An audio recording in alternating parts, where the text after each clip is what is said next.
नहमदुहु व नसल्ली व नसल्लिमु अला रसूलिहिल करीम। सवाल है कि मरहूम शोहर की ज़कात बीवी पर फ़र्ज़ है या नहीं।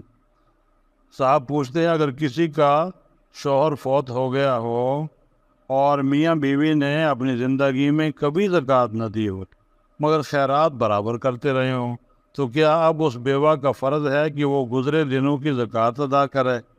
तो जनाब इसका जवाब ये है कि मरहूम शोहर की ज़कात बेवा के ज़िम्मा फ़र्ज़ नहीं है, उसके मरहूम शोहर के ज़िम्मा है। वही गुनाहगार होगा, उसकी तरफ से वारिस अदा कर दें तो अच्छा है। ज़ेवर की ज़कात और उस पर हक़ की विरासत। सवाल यह है कि ज़ेवर की ज़कात किस को देना होगी। मेरी बीवी अपने जहेज़ में 10 तोले सोने के ज़ेवरात लाई थी जो अब तक वो इस्तेमाल कर रही है। मेरी शादी को 5 साल गुजर चुके हैं। मेरे घर में जब से आई है एक पैसा भी उसने ज़कात नहीं दिया। ज़ेवर पहनती ज़रूर है लेकिन मैं उसका हकदार नहीं हूँ, यानी उस ज़ेवर पर मेरा कोई हक़ नहीं है और न ही मैं उस पर अपना कोई हक़ समझता हूँ। मरने के बाद यह हक़ उसने अपने बेटे को दिया है, वो जिस तरह चाहे उसे इस्तेमाल करें। मेरे बेटे की उम्र इस वक्त 4 साल है।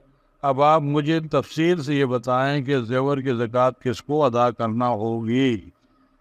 तो इसका जवाब यह है कि ज़ेवर की ज़कात आपकी बीवी के ज़िम्मा है। उससे कहिए अगर उनके पास पैसे नहीं तो ज़ेवर बेचकर 5 साल की ज़कात अदा करें, और मरने के बाद बेटे को हकदार बनाना भी शरअन गलत है।